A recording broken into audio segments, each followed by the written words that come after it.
Alright, AKA Powers, welcome back. We got a juicy one today. Michael Bay wins the Transformer War. They took that franchise from him, but he won. Let's go.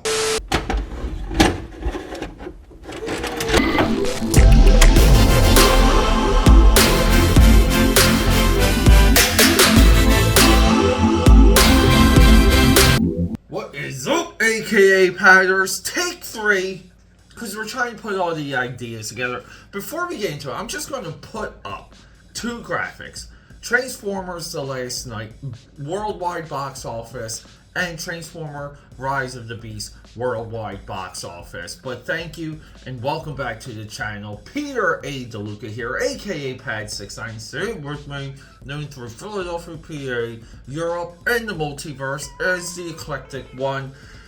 This blew my mind. And one of the reasons why I had to look this up after I watched Transformers Rise of the Beast that recently dropped on Paramount Plus. And people, I do love all of the streaming apps. I love the availability. I get owning digital media, but I really don't. As soon as things went digital, like even with when you could purchase things on Amazon Prime Video, I sold all of my DVDs. I had at one point a VHS collection that was more than this. It was maybe like 1,300, 1,400 VHSs, and I echoed that in DVD as well.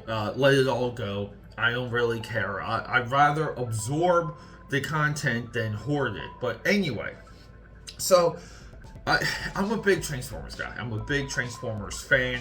I believe the narrative in the Michael Bay movies is the best explanations, the best ideas, the best presentation of anything of Transformers we will ever see. I love all the human characters. I love some of the goofiness of the human characters. I love the sexiness of so many of those Michael Bay ladies.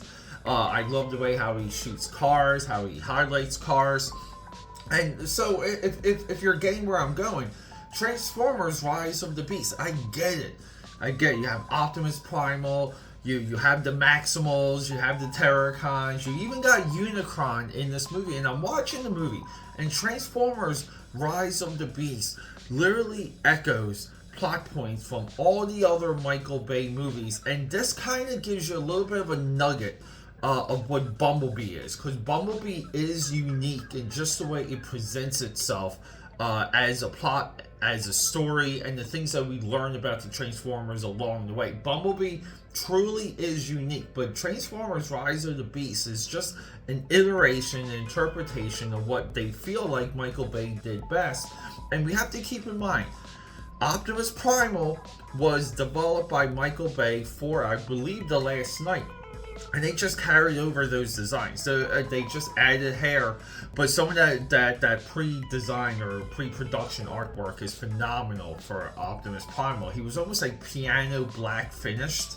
If I can dig it up while I'm talking to you, I'll show it off. But yeah, so the reason why we're talking here is because how quickly the internet and these quote unquote film critics control narratives. They destroy your free thinking, your free thought, and your ability to discern. Because if you were watching Transformers Rise of the Beast, you would already believe it was more successful than any other of the Michael Bay Transformers. And you might just have caveats. You might say, well, you might already know. Like 2007, that movie dominated. That movie was amazing. That initial live-action Transformers with Shia LaBeouf.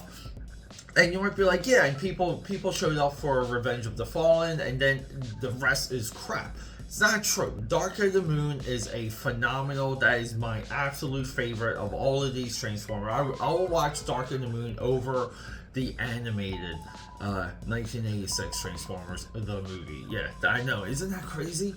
But anyway, but no, you will get these narratives and you get these ideas that everything about Transformers The Last Night was horrible. You'll even get this from Transformer commentators. That movie should have never been made. It's confusing. It doesn't make any sense. There's this and there's that. And they go on and on. People, you cannot convince people. See, this is like the big takeaway for all of these Bayformer movies, Mission Impossible and Fast and Furious. And also keep in mind, people were against Mission Impossible until Fallout, right? Like, Fallout was phenomenal, and that got everyone on board for looking forward to, like, Dead Reckoning. Not enough people, I guess.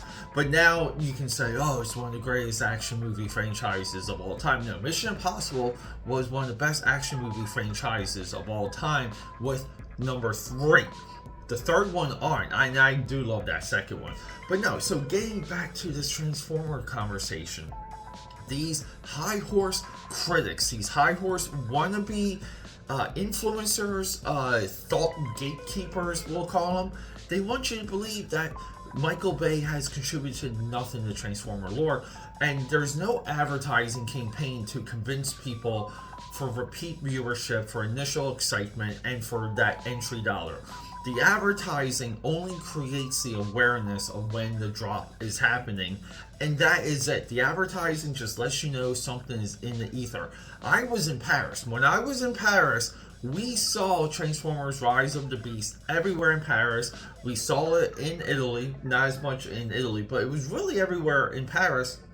So they were pushing this movie hard, but the people have spoken.